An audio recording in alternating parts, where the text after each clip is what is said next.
देखिए, ब्राह्मण समाज के मतदाता निश्चित रूप से बुद्धिमान हैं, बौद्धिक लोग हैं। वो एंड टाइम पे निर्णय लेने जा रहे हैं। चुनाव का समय आ गया है। 27 तारीख को आपको दिख जाएगा, 10 तारीख को आपको काउंटिंग में दिख जाएगा। पूरी तरह से बहुजन समाज पार्टी के साथ हैं। वो न समाजवादी पार्टी के साथ जा सकते हैं, न भारतीय जनता पार्टी के साथ जा सकते हैं। भारतीय जनता पार्टी ने ठगी किया है उनके साथ, और ठगों को तो ब्राह्मण समाज के लोग माफ़ करने को तैयार नहीं है। देखिए, योगी जी यहाँ कोई जैसे योगी जी वही हरकत कर रहे हैं जैसे कोई पुलिस इंस्पेक्टर जब तक चार्ज पे रहता है, हाँ, तब तक उसका रौब दूसरा रहता है, और जैसे ही उसे लाइन में आमद करा दिया जाता है या सस्पेंड कर दिया जाता है, उसकी हैसियत कम हो जाती है। अभी कुछ ही दिन पहले संसद में रोते हुए योगी जी दिखे कि नहीं दिखे? तो ये क्या, इस किस बात का घमंड है उनके साथ? दिखता नहीं आप लोगों को? जहाँ जहाँ भी पूरे उत्तर प्रदेश में आदरणीय बहन जी की रैली हुई है, तो आदरणीय बहन जी की रैली में जो उमड़ा हुआ जनसैलाब है, ये कोई भाड़े के बुलाए हुए लोग नहीं हैं। इन्हें ये कोई संसाधन से बुलाए गए लोग नहीं हैं, ये बल्कि खुद से आए हुए लोग हैं। और ये सब वोटर हैं, बहुजन समाज पार्टी के मतदाता हैं, समर्थक हैं, कार्यकर्ता हैं, जिनके मन में ये सोच है कि आदरणीय बहन जी को हमें उत्तर प्रदेश का मजबूत मुख्यमंत्री बनाना पड़ेगा। और बाकी दूसरे दलों के लोग, चाहे भारतीय जनता पार्टी के हों, समाजवादी पार्टी के हों, कांग्रेस पार्टी के लोग हों, तो उन्हें तो फिर भाड़े से भीड़ बुलाना पड़ता है, संसाधन देकर के भीड़ बुलाना पड़ता है। लोग हैं ये सब 100% मिशनरी लोग हैं। बहुजन समाज पार्टी के टॉप के सब वर्कर हैं, मतदाता हैं, समर्थक हैं।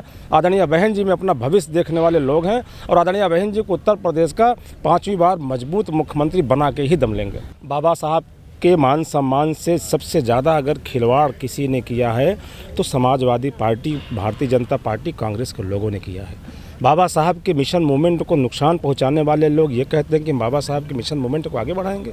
ये तो सरासर झूठी बात है।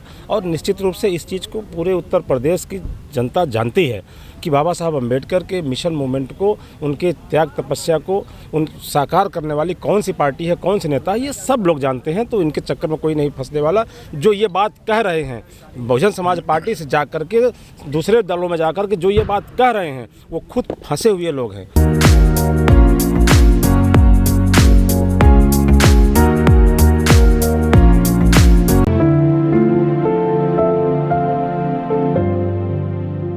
अशोक गौतम, मिर्ज़ापुर इलाहाबाद मंडल के मुख्य सेक्टर प्रभारी हैं। सर, बहन जी की रैली हुई आज इलाहाबाद में, बड़ी तगड़ी भीड़ आई है। इसके क्या आपको संकेत मिल रहे हैं फ्यूचर में?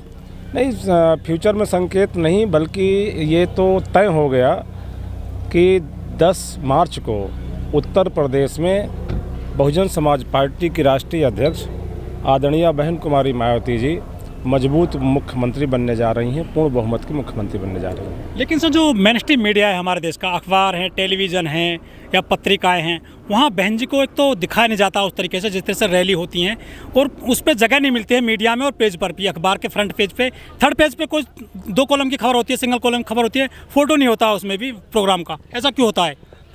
अब ये तो मेंटलिटी की बात है कि दूसरे दलों के जब नेता, भारतीय जनता पार्टी, कांग्रेस के नेता, जब वो अपना प्रोग्राम सुनिश्चित करते हैं, तो जब बल्लियां गढ़ती हैं 3 दिन पहले, तो बल्लियों के गढ़ने का भी वो रिकॉर्ड दिखाते हैं कि ये देखो तैयारी चल रही है रैली की, ये चल रहा है, वो चल रहा है। और उसके बाद पूरा फोकस करके पूरा प्रोग्राम को 1 हफ्ते से वो दिखाना शुरू करते हैं। लेकिन अब ये उनकी मेंटलिटी पर है। लेकिन सर, जो मीडिया है वो परहेज क्यों करती है सर बीएसपी से? मेरा वही सवाल है आपसे, क्यों नहीं स्पेस मिलता है मीडिया में बीएसपी को? अब इसका जवाब तो मैं ये समझता हूँ कि ज़्यादा बेहतर यही होगा कि मीडिया के लोगों को, खुद मीडिया के लोगों से पूछना चाहिए कि भाई, अगर आप इन लोगों को इतना दिखा रहे हो तो बहुजन समाज पार्टी क्वेश्चन किया ये? नहीं, मैं क्वेश्चन क्यों करूं? मैं तो आप ही से कह रहा हूं कि आप लोगों को पूछना चाहिए एक दूसरे मीडिया से कि आखिर बहुजन समाज पार्टी को क्यों नहीं दिखाते हो भाई? आप दूसरे दलों को तो आप दिखाते हो, बहुजन समाज पार्टी को नहीं दिखाते हो। तो ये तो एक बड़ा सवाल है। हम कोई कमेंट नहीं करेंगे उनके ऊपर, हम तो सीधे सीधे कहेंगे मेंटलिटी का मामला है, उसमें हम नहीं कुछ कर पा रहे। बहन जी ने कई मंचों से भी कहा है कि मीडिया हमको नहीं दिखाता है। बहन जी खुद बोलती हैं, फिर भी नहीं दिखा रहे हैं वो जी। अब नहीं, वही बात तो मैं कह रहा हूँ ना कि वो तो उनकी मेंटलिटी पर डिपेंड करता है, उनकी मेंटलिटी पर डिपेंड कर रहा है। और अब उसको और स्पष्ट कर दें तो आप ये बता दीजिए कि इलेक्ट्रॉनिक मीडिया, प्रिंट मीडिया क्यों आखिर जो है, जो बीजेपी के लोग चाहते हैं वही दिखाते हैं? दूसरे दलों के कार्यक्रमों को देख लीजिए, वो जो चाहते हैं वो दिखाते हैं। तो इसलिए स्पष्ट रूप से अब इसका जवाब तो फिर मीडिया के लोग ही दे सकते हैं। सर, जो आपकी जो सीटें हैं वो 20-25 सीट दिखा रही केवल मीडिया, इतना कम क्यों दिखाती है? 2007 में जब उत्तर प्रदेश में आम चुनाव हो रहा था, उस समय भी टोटल सारी इलेक्ट्रॉनिक मीडिया ये दिखा रही थी कि उत्तर प्रदेश में बहुजन समाज पार्टी 25-30 से ज़्यादा सीटें नहीं पाएगी। लेकिन जब उत्तर प्रदेश का मतगणना हुआ, जब वोटों की गिनती हुई, तो वोटों की गिनती जब हुई तो संख्या तो छोड़ो, बहुजन समाज पार्टी पूर्ण बहुमत में सीटें लेकर के आई। आदरणीय बहन जी को उत्तर प्रदेश का मजबूत मुख्यमंत्री बनाया और निश्चित रूप से उसी की पुनरावृत्ति होने जा रही है 2022 में। आदरणीय बहन कुमारी मायावती जी पूर्ण बहुमत के लिए जितनी सीटें चाहिए उससे कई ज़्यादा सीटें आदरणीय बहन जी जीत करके आ रही हैं और पूर्ण बहुमत के मुख्यमंत्री बनेंगे। लेकिन जो बीजेपी के लोग हैं वो कह रहे हैं हम रिपीट कर रहे हैं एक तो उत्तर प्रदेश में, और जो अखिलेश यादव वो कह रहे हैं 400 प्लस सीटें लेकर के आ रहे हैं हम। अब भाई 400 प्लस का मतलब क्यों 3 सीट छोड़ दे रहे हैं भाई?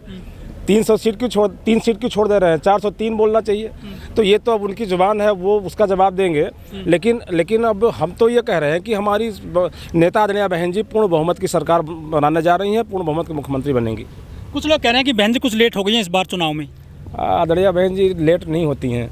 आदरणीय बहन जी सारा काम समय पे करती हैं, सारा सब कुछ समय पे। जितने भी लोग सोच रहे थे कि मैं तो बहुत एडवांस हूँ, तो वो जब से आदरणीय बहन जी उत्तर प्रदेश में रैलियाँ शुरू कर दी 2 फरवरी से, तो फिर दूसरी पार्टियों का कहीं कोई उनके पास कोई ना जा रहा है, ना भाड़े पर भी नहीं जा रहे हैं लोग, कोई उनके साथ नहीं जाने को तैयार है। बहुजन समाज पार्टी का ये जो कारवां चल पड़ा है, पूरे उत्तर प्रदेश में आंधी चल रही है निश्चित रूप से। अब बहन जी लेट नहीं है, बहन जी सही समय पर चल रही है। हम दलित और मुस्लिम का फार्मूला ही नहीं देख रहे, हम दलित और मुस्लिम की बात कर ही नहीं रहे।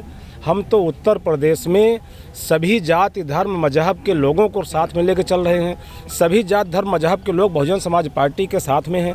और आदरणीय बहन जी जब उत्तर प्रदेश के मुख्यमंत्री रही हैं तो सर्वजन हिताय सर्वजन सुखाय की नीति पर आधारित सरकार चलाने का काम किया है, जिसमें किसी भी जाति धर्म मजहब के साथ कोई भेदभाव नहीं हुआ है। तो हम दलित और मुस्लिम की बात कहाँ कर रहे हैं, हम तो सर्व समाज की बात कर रहे हैं। आदरणीय बहन जी सर्व समाज की बात कर रही हैं। नेता गए, अभी आपने भी कहा कि नेता गए, लेकिन मतदाता समर्थक हमारे साथ में, बहुजन समाज पार्टी के साथ में। मतलब डैमेज कंट्रोल हो गया पूरी तरह से। नेता वो जो बहुजन समाज पार्टी से जाते हैं वो रिजेक्टेड लोग हैं, उनको उनके साथ जनमानस नहीं जाता है, उनका समाज ही उनको छोड़ करके वो नहीं जाने वाला। बहुजन समाज पार्टी के साथ में बहुजन समाज पार्टी के नेता आदरणीय बहन जी में आस्था रखता है, वो नेता अकेले जाते हैं। आदरणीय बहन जी में आस्था रखने वाले लोग इस इतने बड़े पैमाने पर हर गली हर गांव हर मोहल्ले हर परिवार में लोग हैं।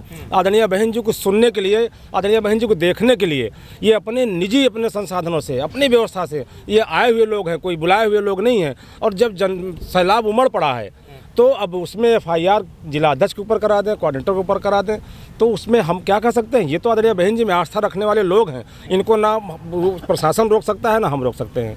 उनकी आदरणीय बहन जी में आस्था रखने वाले लोग हैं और आदरणीय बहन जी को उत्तर प्रदेश का 5वीं बार मुख्यमंत्री बनाने वाले लोग हैं। प्रयागराज मंडल में ही नहीं बल्कि मैं तो अभी आपको बोला कि प्रयागराज मंडल नहीं पूरे प्रदेश में, लेकिन खास तौर से मैं प्रयागराज मंडल की भी बात करता हूं। तो प्रयागराज मंडल में भी सभी जात धर्म मजहब के लोगों को बराबर सीटों में उनको हिस्सेदारी दी गई है।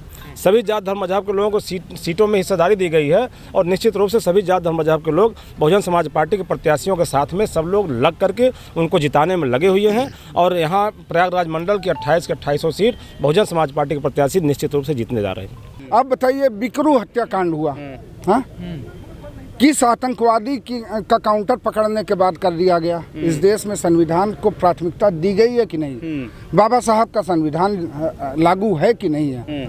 और किस अपराधी को उसको पकड़ने के बाद आप काउंटर करते हो? और एक ही उनकी वो है पिक्चर है कि उनके दरोगा की पिस्टल या उनके सिपाही की राइफल लेके भागेगा। लंगड़ा आदमी, लूला आदमी कैसे किसी की पिस्टल लेके भाग सकता है?